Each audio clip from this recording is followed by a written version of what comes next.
kasih Tuhan. Dan kami serahkan jam ini dalam tangan-Mu. Kau masukkan kebenaran-Mu dalam roh kami. Amin.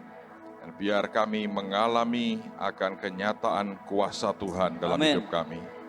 Bapa, hamba berdoa dalam nama Yesus. Roh hikmat, wahyu, dan pengertian Kau masukkan dalam hidup kami. Mampukan kami menangkap semua yang daripada-Mu. Bahkan lebih dalam dari apa yang sempat hamba-Mu katakan. Karena Roh Kudus sanggup mengajar kami sampai begitu dalam batin dan hidup kami. Kemuliaan bagi Yesus di tempat yang maha tinggi. Dalam nama Tuhan Yesus. Semua berkata, Amin. Amin. Silakan duduk saudara. Filipi pasal yang kedua. Silakan buka Alkitab saudara.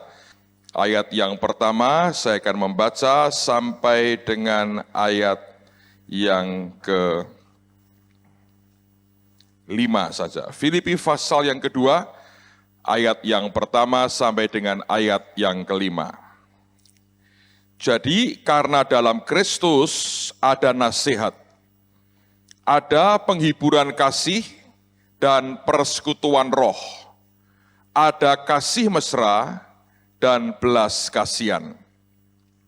Karena itu sempurnakanlah sukacitaku dengan ini. Hendaklah kamu sehati sepikir dalam satu kasih, satu jiwa, satu tujuan, dengan tidak mencari kepentingan sendiri atau puji-pujian yang sia-sia. Sebaliknya hendaklah dengan rendah hati, yang seorang menganggap yang lain lebih utama daripada dirinya sendiri. Dan janganlah tiap-tiap orang memperhatikan kepentingannya sendiri, tetapi kepentingan orang lain juga. Hendaklah kamu dalam hidupmu bersama menaruh pikiran dan perasaan yang terdapat juga dalam siapa? Kristus Yesus. Nah, Alkitab mengatakan ada yang namanya pikiran dan perasaan yang terdapat dalam Kristus Yesus. Di dalam tabut perjanjian itu, di dalamnya ada beberapa barang, ada beberapa isinya.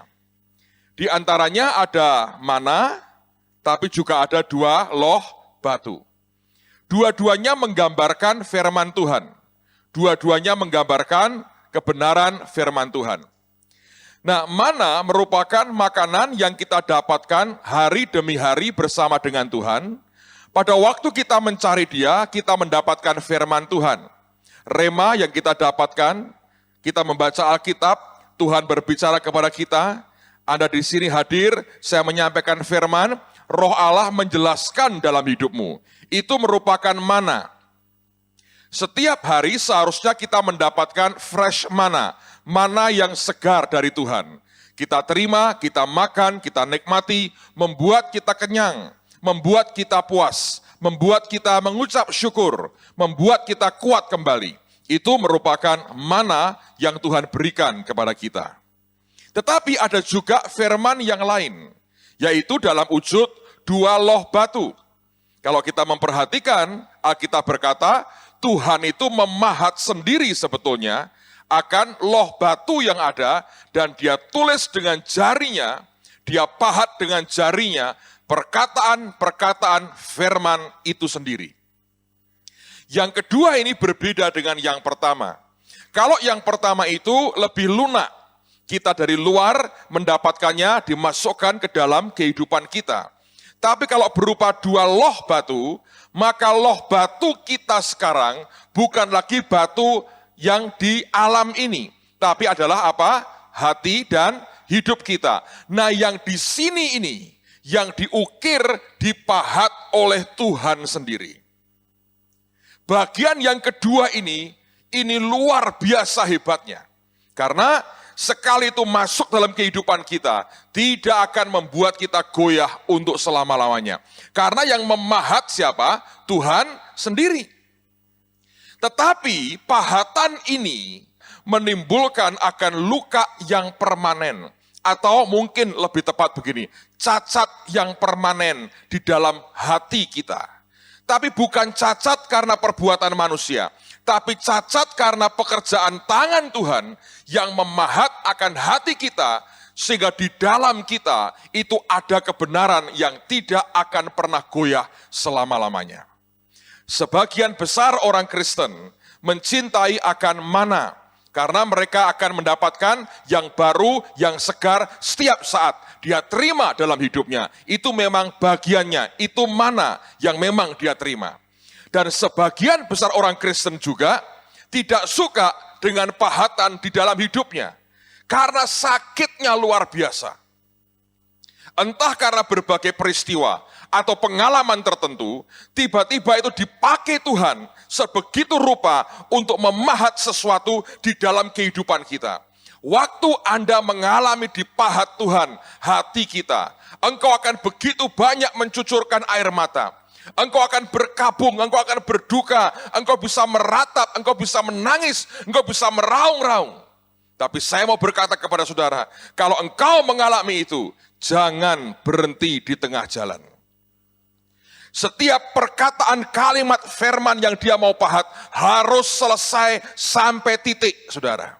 Karena firman yang hanya sepotong, hanya half truth, hanya separuh benar. Dan separuh benar artinya tidak benar. Banyak orang ketika Tuhan sedang mengerjakan akan hidupnya, makanya kita berkata, ada pikiran dan perasaan yang terdapat dalam Kristus Yesus. Mana itu mensuplai pikiran kita, mengubah pikiran kita, mengubah pola pikir kita. Firman ini, kebenaran ini yang diwahyukan buat kita, mengubah pola pikir kita. Sehingga kita makin mengenal siapa dia, bagaimana dia bekerja, jalan-jalannya seperti apa. Tetapi untuk Anda punya perasaan Kristus, maka perasaanmu yang akan dipahat dan diukir oleh Tuhan sendiri.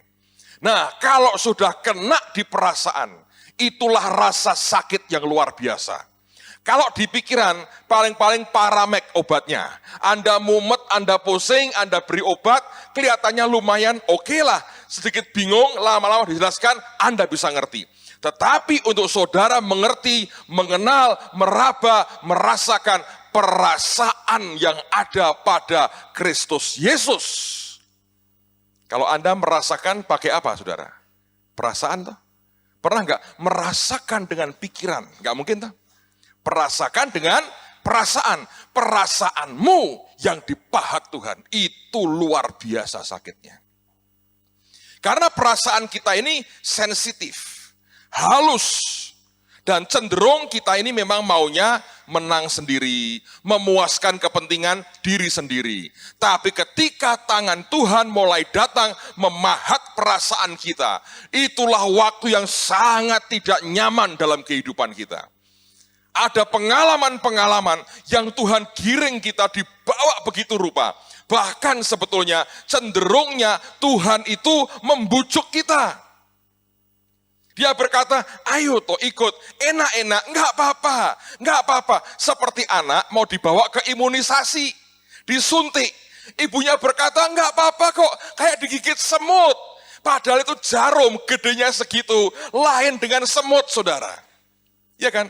Tapi si ibu ini kan ngerti, demi kepentingan anakku, supaya kelak tidak mati kena virus itu. Dia harus ngalami itu. Bohong enggak? Ya mas, menurut saya ya tidak. Tidak ada tujuan jahat di dalamnya. Dia hanya menggambarkan seperti digigit semut. Kan seperti tidak sama dengan, tidak kan? Seperti, artinya apa? Kalau gigitannya 10%, ini ya 50%. Seperti, gitu loh saudara, ngerti? Dibawa kita, dibujuk, supaya kita mau. Dia kita, ya ada Tuhan, ya ada Tuhan. Ketika dipahat betul, kita teriak kerasnya luar biasa. Kenapa ini? Tiba-tiba semua rasa nyaman kita itu berubah. Hilang semua nyaman kita. Dan kita mulai sadar ada sesuatu yang mulai tergores, sesuatu yang mulai dipahat, sesuatu yang mulai hilang dari bagian kehidupan kita. Dan perasaan tidak nyaman ini akan seperti terus terbawa. Dan kita bertanya sampai kapan? Sampai engkau tahu perasaan yang terdapat dalam Kristus Yesus. Nangkep saudara? Inilah kehidupan kekristenan yang sebenarnya. Nah, begitu Anda bisa mengalami perasaan Tuhan, begitu pahatan Bapa di surga jadi, perkenan Tuhan dalam hidupmu akan muncul. Dalam Matius pasal 12, mari kita lihat lagi ayat ini. Injil Matius pasal yang ke-12, Bapa di surga menyampaikan satu statement yang sangat luar biasa. Di ayat yang ke-18, Matius 12 ayat yang ke-18. Alkitab berkata begini, lihatlah itu hambaku yang kupilih, yang kukasihi, dan dikatakan, yang kepadanya jiwaku berkenan. Orang yang jiwanya berkenan, itu dia memperkenan jiwa Bapaknya atau Tuhannya. Dengan kata lain, jiwa itu urusannya dengan jiwa, roh dengan roh, tubuh dengan tubuh. Kalau kita menggunakan analogi begitu, pikiran dengan pikiran, perasaan dengan apa? Perasaan. Kalau Anda mau mengerti perasaan yang terdapat dalam Kristus Yesus, maka Tuhan harus berurusan dengan perasaanmu. Nah, kita ini paling tidak nyaman kalau perasaan kita yang kena. Tersinggung perasaannya, dilukai perasaannya, dirugikan, semua itu perasaan. Manusia kalau diambil perasaannya, mungkin dunia lebih tenang, saudara. Atau lebih ganas.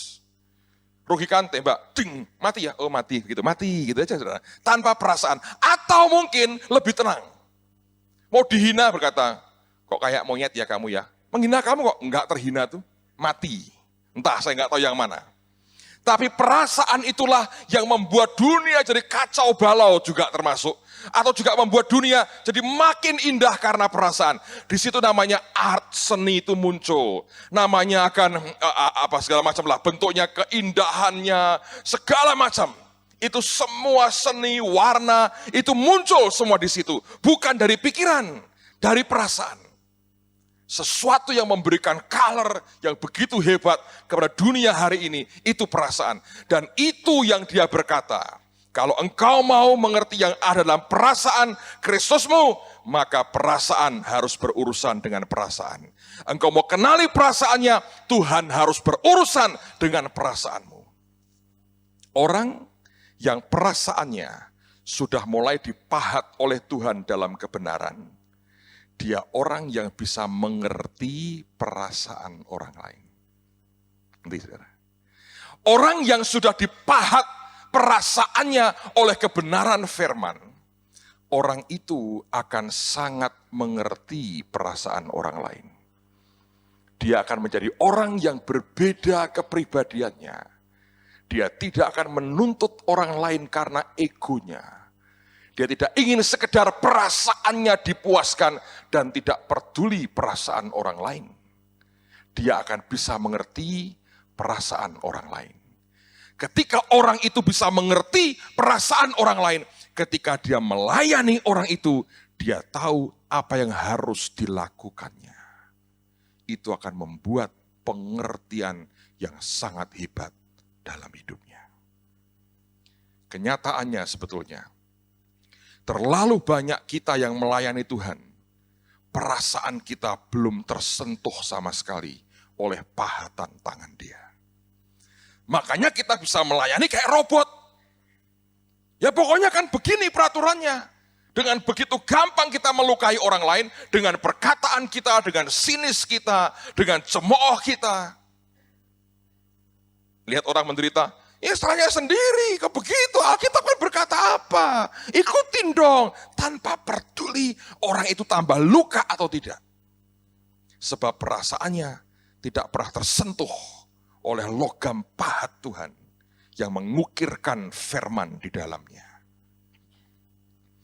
Orang yang perasaannya tidak pernah disentuh oleh tangan Tuhan, tidak pernah dikerjakan oleh tangan Tuhan, dia akan dengan begitu gampang menghakimi orang lain, anggap rendah orang lain, padahal dirinya sebetulnya rapuhnya luar biasa.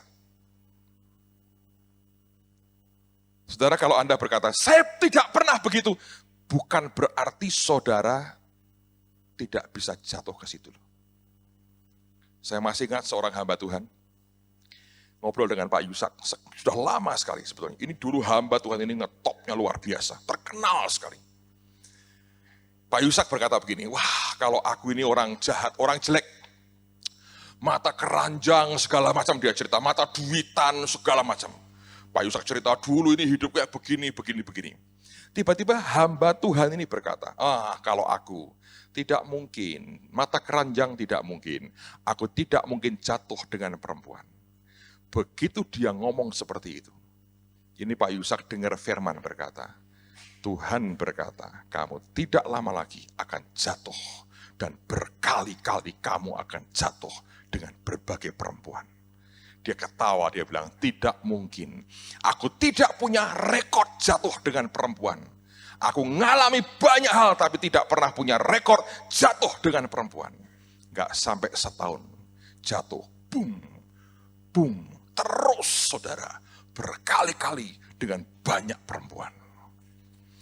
Orang yang tidak pernah tersentuh di perasaannya, dia merasa bahwa aku kuat. Aku tidak pernah luka dengan siapapun. Aku baik. Aku kuat, aku oke kok. Karena itu dengan begitu gampang dia berkata, ya lu cuma begitu. Ya itu karena gak ada iman. Ya karena begini. Jadi saudara, dengan begitu gampang kita tanpa sadar melukai hati orang lain. Tapi ternyata dia sendiri belum tentu dia kuat. Akan tiba waktunya, tangannya turun dan pahatnya mulai dihujamkan. Boom! Syok, kaget. Ketika dibongkar dan mulai dipahat, teriak berkata, kok aku seperti ini ternyata. Dan di situ proses perendahan hatinya dimulai oleh Tuhan. Punya perasaan yang terdapat dalam Kristus Yesus membuat Anda bisa mengerti kebenaran dengan begitu utuh. Membuang perasaan dalam Kristus menjadikan Anda seperti robot karena pikiran hanya jalan mekaniknya saja. Kalau Anda hanya punya pikiran daripada Kristus, engkau jalan seperti mesin, ada mekaniknya yang jalan. Tapi tidak ada nyawanya. Orang yang ngerti perasaan Kristus, bukan hanya mekanik cara kerjanya, dia tahu yang Tuhan mau apa, di dalamnya ada nyawa, tanda petik, nyawa Tuhan. Rasanya di dalam, Anda bisa mengerti. Dan di situ orang akan melayani dengan hati.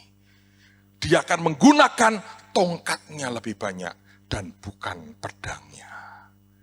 Dia tidak akan cabik-cabik orang, tapi dia akan tarik orang dengan tongkatnya untuk diobati. Tetapi saya berkata jujur kepada saudara, itu bagian yang paling dibenci oleh semua manusia. Karena begitu orang kena di perasaannya, ketidakberdayaan kita terekspos sangat kuat, bahkan seperti orang ditelanjangi habis. Orang kalau hanya diserang di pikirannya, dia masih bisa berdebat. Tapi orang kalau dipahat perasaannya, seperti orang diekspos habis. Hari ini Anda gak suka makan karena perasaan. Ada perasaan sedih, cemas, ketakutan, nafsu makanmu hilang. Kalau hanya pikiran diganggu, Anda masih bisa tahan. Tapi begitu orang kena di perasaan, goyah hidupnya. Kenapa saudara? Menurut saya kalau itu dikerjakan oleh tangan Tuhan, itu bagian dari proses perendahan di hadapan Tuhan. Direndahkan. Yesus mengalami semuanya itu. 30 tahun pertama dari hidupnya, Dia mengalami proses yang sampai Alkitab juga tidak cerita apa yang terjadi. Tapi yang tidak pernah diceritakan itulah yang sebetulnya mengerjakan banyak hal yang begitu dalam kehidupannya. Sampai ketika dia dibaptis, hasil dari pengerjaan yang tidak kelihatan. Kebanyakan kita bertanya, yang terjadi apa Pak? Saya tidak tahu. 30 tahun itu hanya beberapa cerita kita dapatkan dari Injil tentang dia. Tapi the rest, sebagian besar, tidak ada orang tahu apa yang dia alami. Tapi dari yang tidak diketahui orang, yang sangat hidden di dalam, yang tidak pernah muncul ke permukaan, itu ternyata mengerjakan yang begitu dalam. Sampai ketika dibaptis saja, Bapak berkata, inilah anakku yang kukasihi. Kepadanya apa? Aku berkenan. Ternyata dia berkata, jiwaku berkenan kepadanya. Kalau Alkitab berkata, jiwaku berkenan, karena jiwanya telah sesuai dengan jiwa Bapaknya. Dan inilah yang sebetulnya tidak disadari oleh banyak anak Tuhan. Nah sekarang pertanyaannya, Pak, mengapa sampai Tuhan harus bersentuhan dengan jiwa kita? Kenapa harus dipahat, Pak? Apakah jiwa perasaan kita tidak cukup dengan diberi mana? Nggak cukup ternyata. Kenapa? Orang harus mengerti ada sesuatu yang jahat dalam jiwa perasaan banyak anak Tuhan. Semua orang bahkan. Coba lihat Yakobus pasal yang pertama. Surat Yakobus pasal yang pertama. Ayat yang ke-21.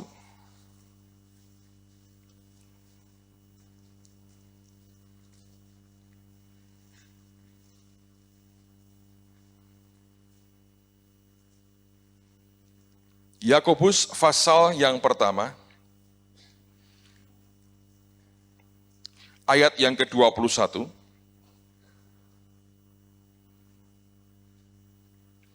Saya baca ayat 19 mulai.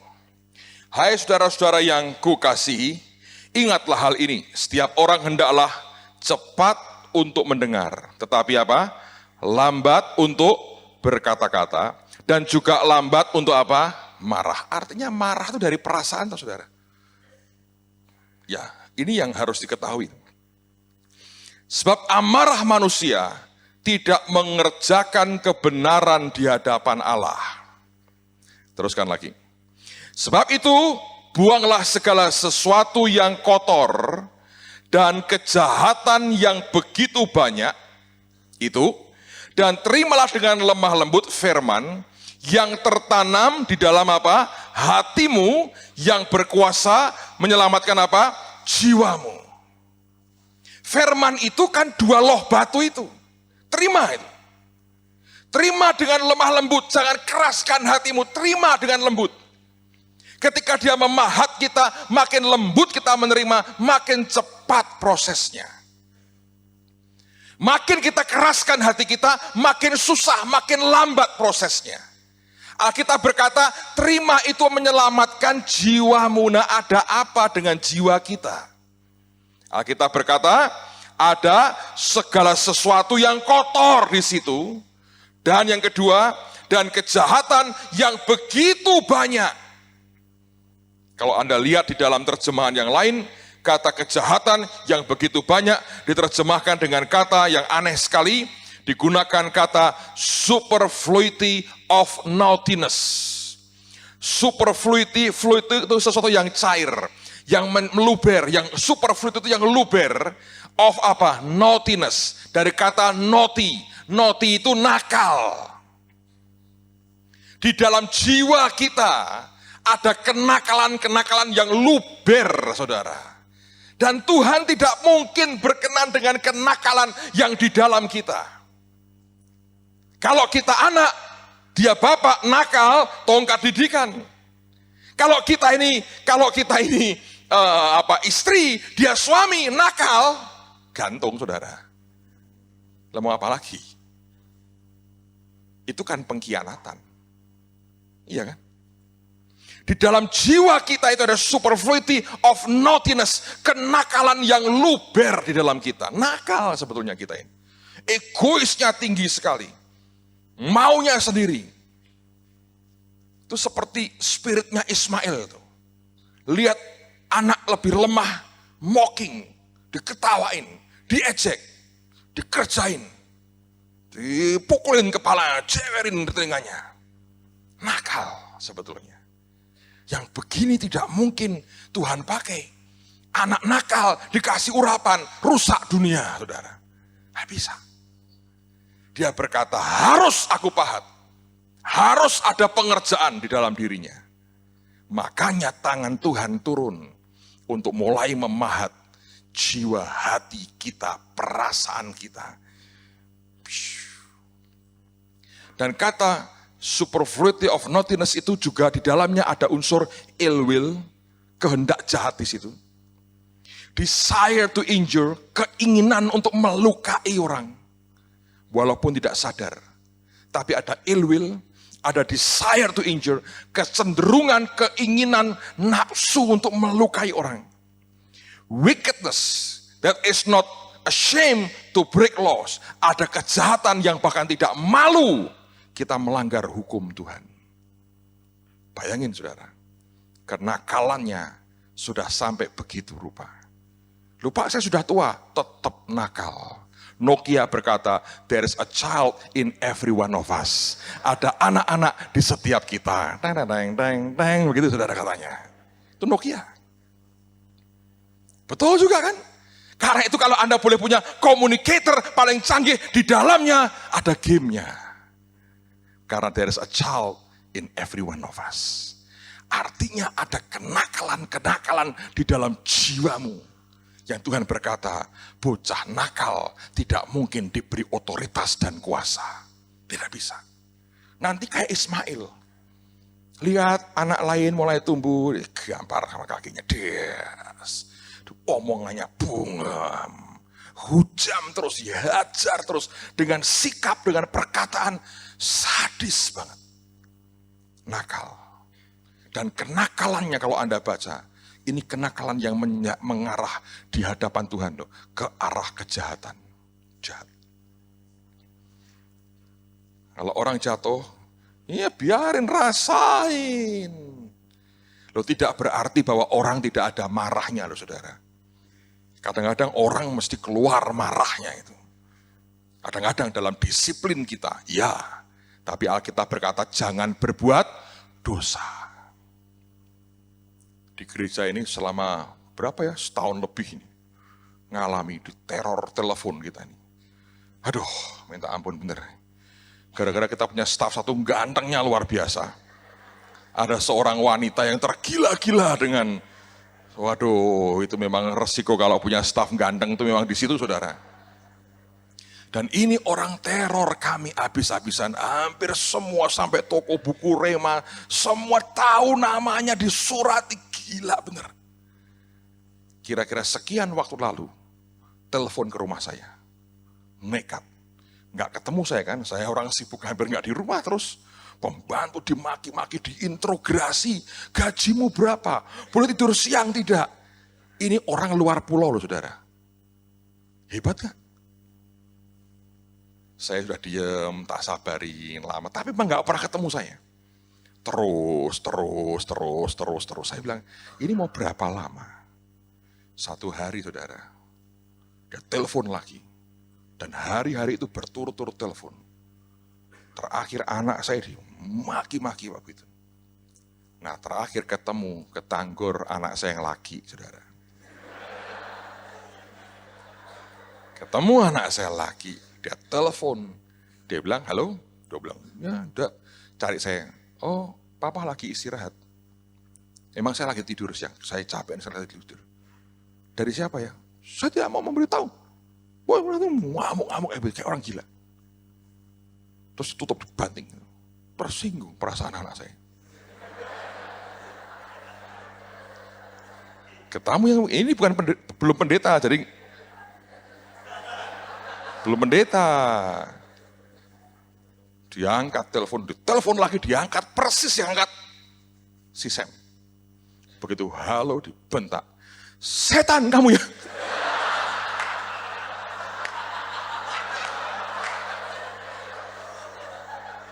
Bayangin. Dibentak karena itu sudah neror. Begitu telepon dari dia, pembantu sudah nggak berkutik, dimaki-maki habis, saudara. Kami nggak pernah ngerti ini orang siapa, salahnya apa. Tapi gereja hampir semua yang dapat itu.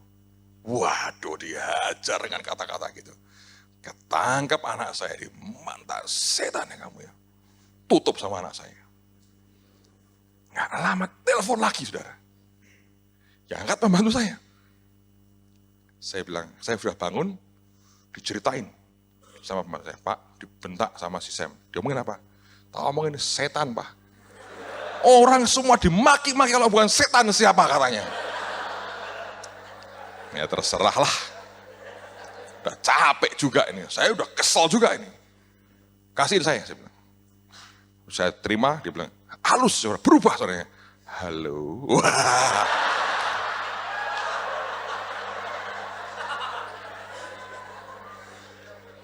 Nah, dia perkataan pertama, saya bilang, siapa ya? Anak bapak kok nakal sih, katanya begitu. Kok kurang ngajar, katanya begitu. Saya marah. Dengerin ya, bilang, kamu sudah terlalu banyak mengganggu urusan pekerjaan Tuhan dan tidak ada kaitan dengan kamu. Keluar, ditutup saudara. Sejak itu kami tenang dan damai. Perlu tuh, karena bertahun-tahun dijawab dengan halus sekali. Mungkin karena kita di training untuk jawab dengan halus ya mungkin ya. Jadi orang gini pun kita, oh iya, dimaki-maki, haleluya. Makan hati tapi saudara. Saya mengerti, ada waktunya kita tunjukkan kasih. Ada waktunya kita didik orang untuk respect. Perasaan satu orang tidak pernah bisa dan tidak pernah boleh mempengaruhi kebijaksanaan pekerjaan Tuhan. Saudara. Anda harus belajar menundukkan perasaanmu, dididik Tuhan, atau engkau akan dibuang oleh Tuhan. Ada orang-orang yang begitu, pokoknya saya maunya begini, kalau enggak mau saya minggat, ya minggatan. Nanti ketemu orang lain di neraka, tidak ketemu kita di surga, ya kan?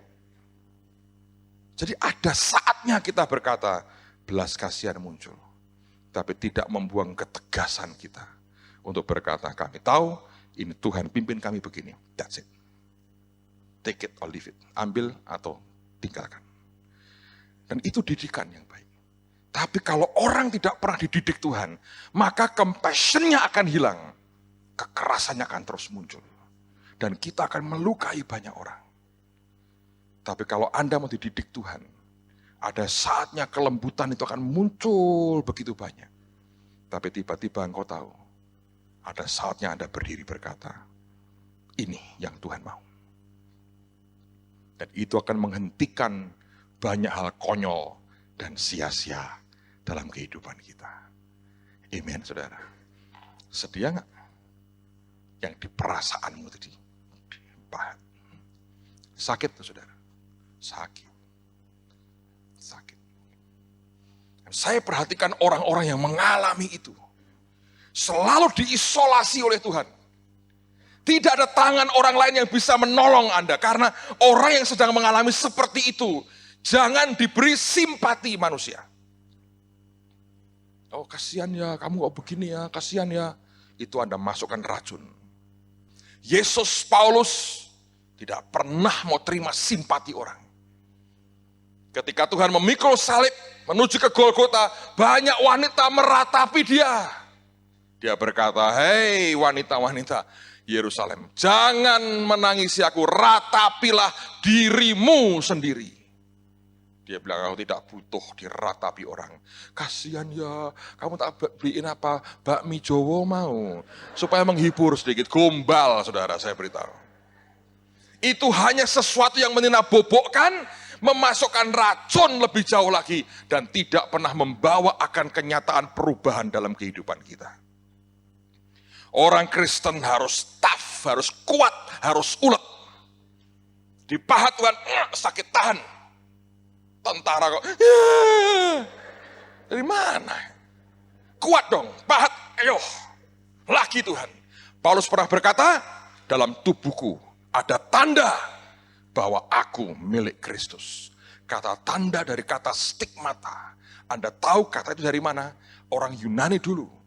Hanya pasukan elit dari Alexander the Great.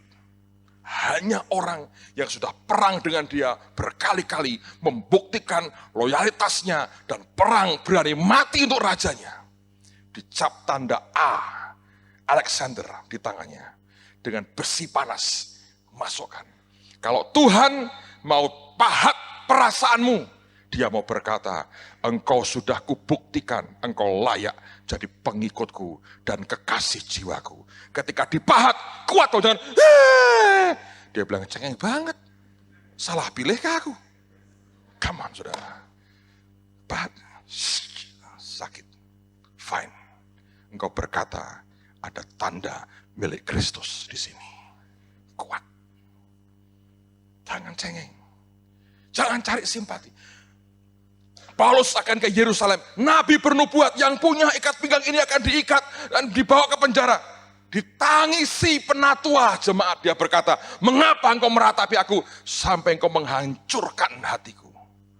Dia bilang, aku ini bukan hanya mau ditangkap, mati pun buat Kristus aku sedia. Bayangin, dia tolak simpati manusia. Ada saatnya air mata kita baik di hadapan Tuhan. Tapi ada saatnya air mata kita itu air mata buaya sebetulnya. Yang dia bilang, singkirin dari hadapanku. Engkau tentara. Engkau bukan peratap di hadapanku. Dan itu waktunya di mana roh kita mesti bangun berkata, gua kuat. Bill Wilson pernah mengajar tuh. Ada orang-orang yang mampu memainkan ketapelnya dengan tangan kirinya, bahkan satu rambut pun tidak pernah meleset. Dan dia mengajar dengan bagus. Itu orang-orang kidal yang sebetulnya tadinya tidak kidal. Ada luka di tangannya. Dan dia memilih tetap perang. Dia gunakan sisa tangan yang satunya. Kenapa anak Tuhan tidak bisa sekuat itu hari ini? It's a challenge, tantangan buat kita. Bisa tidak? Mestinya menurut saya bisa, saudara. Kalau Anda sedia. Jangan biarkan hidup diombang-ambingkan terus oleh perasaan kita. Dengerin ya, kita bahkan belum menumpahkan darah buat Tuhan. Keringat kita belum berdarah, air mata kita belum berwarna merah. Tapi sudah terlalu banyak hanya karena satu dua hal tertentu, cengeng terus seperti itu dan tidak pernah bangkit lagi hidupnya. Engkau tidak akan pernah bisa menang dengan cara hidup dan cara pikir seperti itu.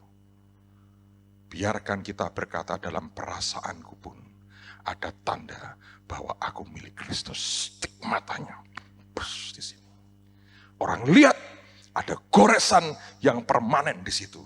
Orang setiap kali lihat orang berkata dia orang luka.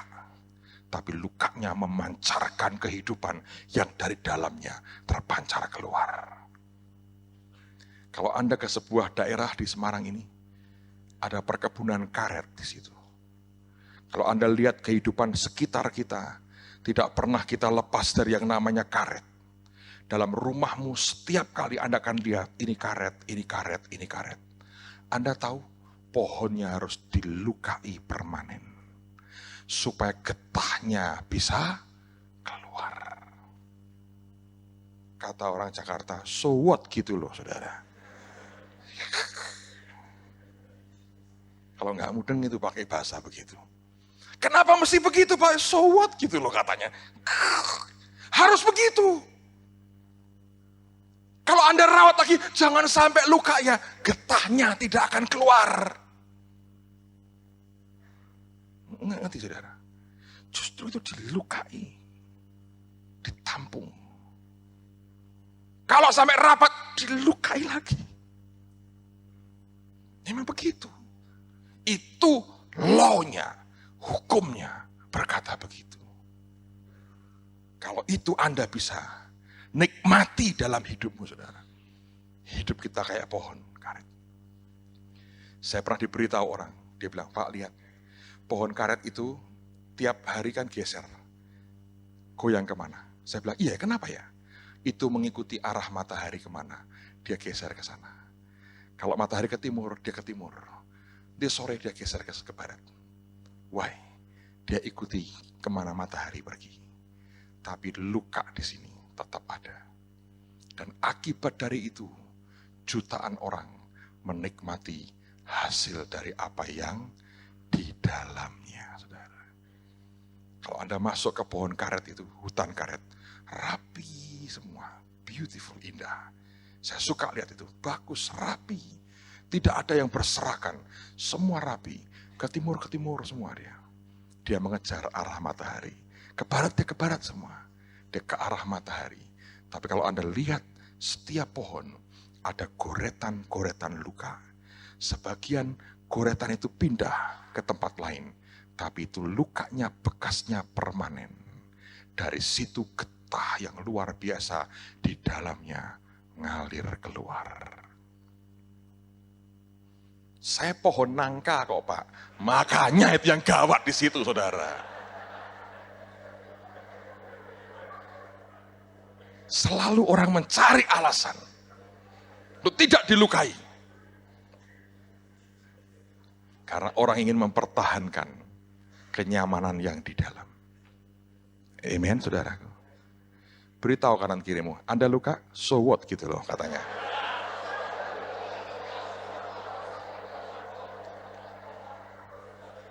Ayat terakhir.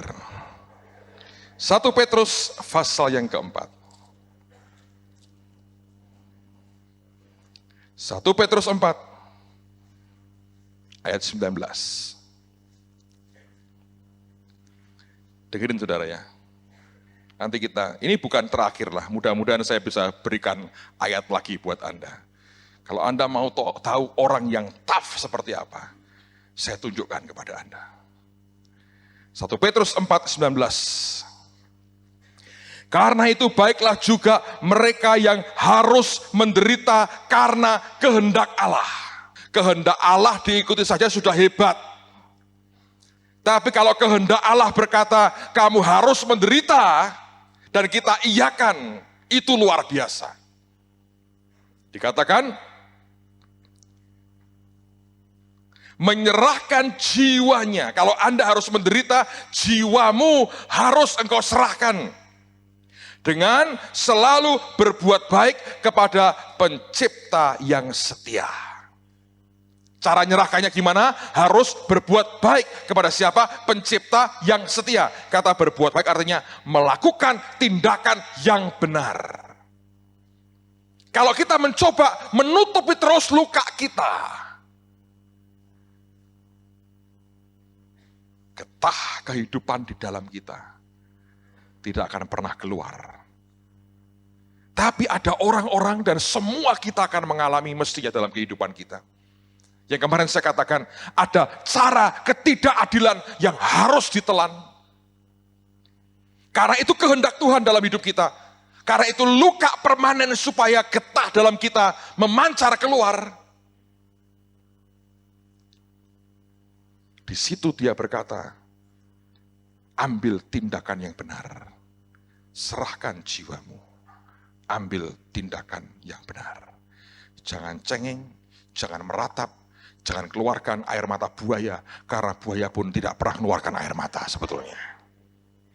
Ayat terakhir tak tunjukin seperti apa buaya itu. Ayub, mari lihat kitab Ayub. Itu ada sebelum Mazmur. Ayub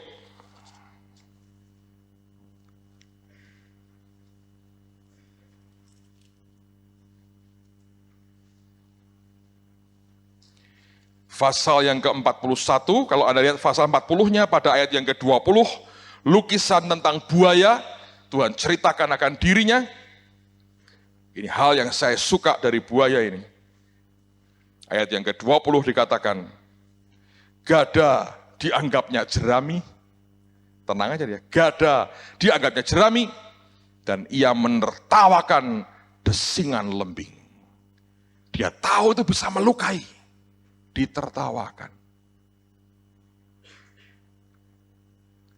Tapi juga ada gambaran lain dari binatang perang yang Tuhan suka. Ayub 41, maaf, ayat 20. Oke. Lihat pasal 39 ayat 22 sampai 28. Saya berdoa semua kita jadi tentara Kristus yang militan dan tidak cengeng, saudara. Ayub 39 ayat 22. Engkaukah yang memberi tenaga kepada kuda? Engkaukah yang mengenakan surai pada tengkuknya? Engkaukah yang membuat dia melompat seperti belalang, ringkiknya yang dahsyat mengerikan. Ia menggaruk tanah lembah dengan gembira, dengan kekuatan ia maju menghadapi senjata. Luar biasa ini. Ini bukan kuda balap, saudara, untuk taruhan, ini kuda perang.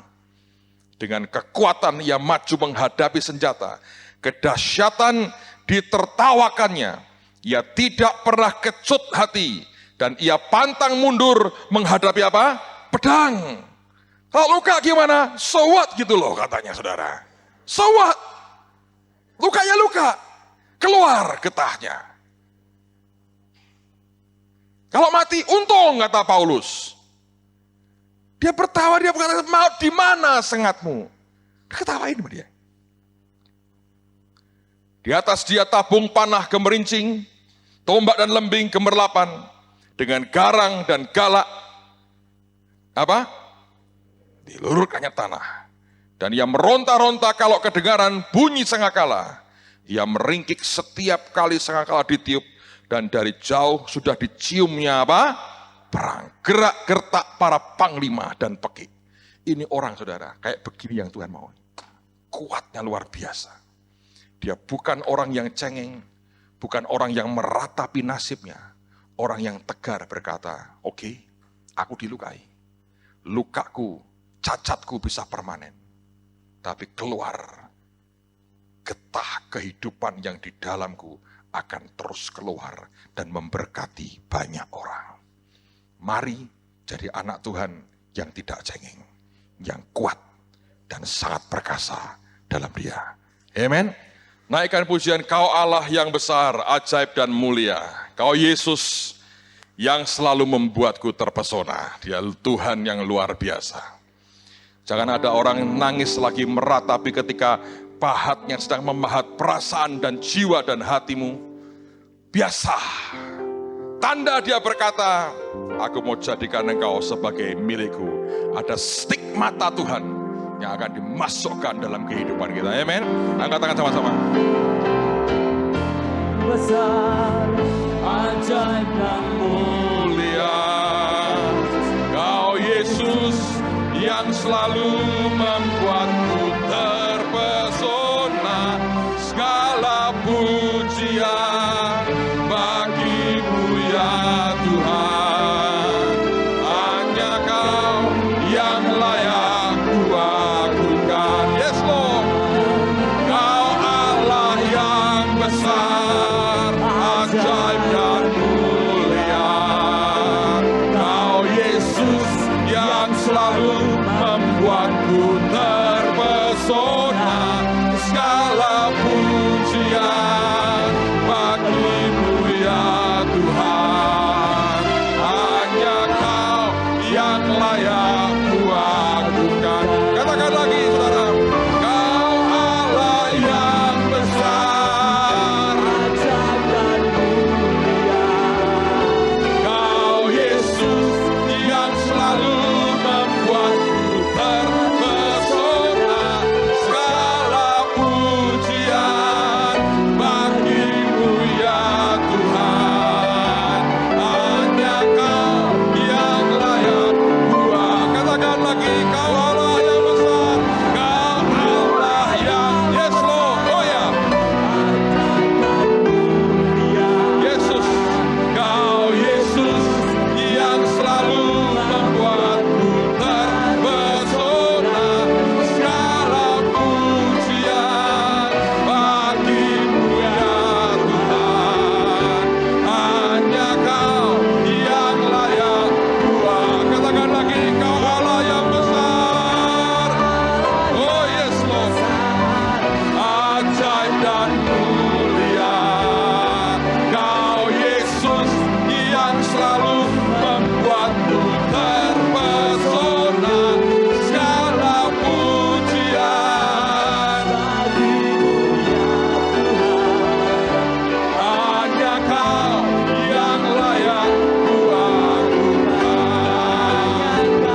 kami mau berkata dalam nama Yesus, kami tidak akan meratapi hidup kami lagi. Amin.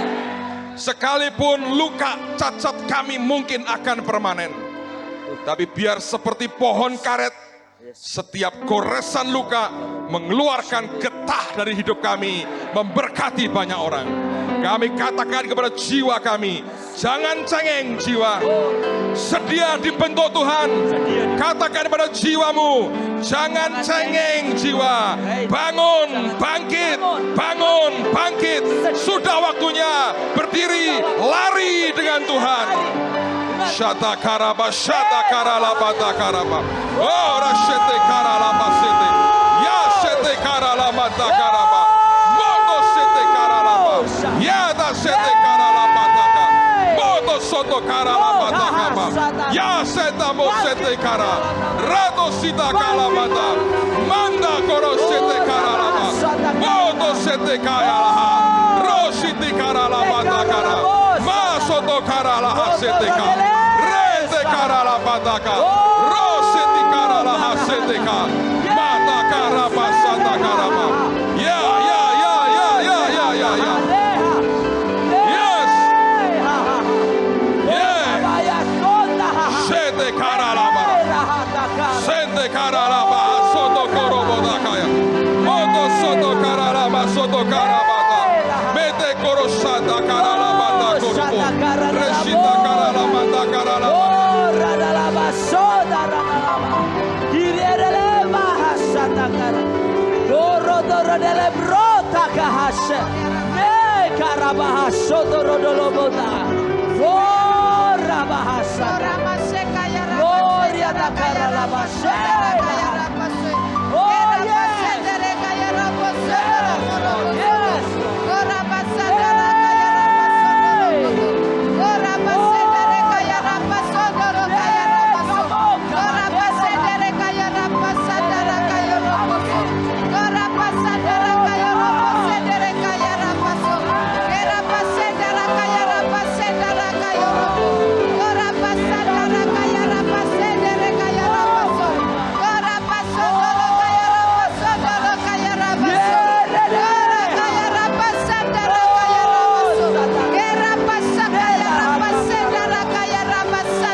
Kami tahu Tuhan tidak ada seorang pun yang mau dilukai Tuhan, tapi malah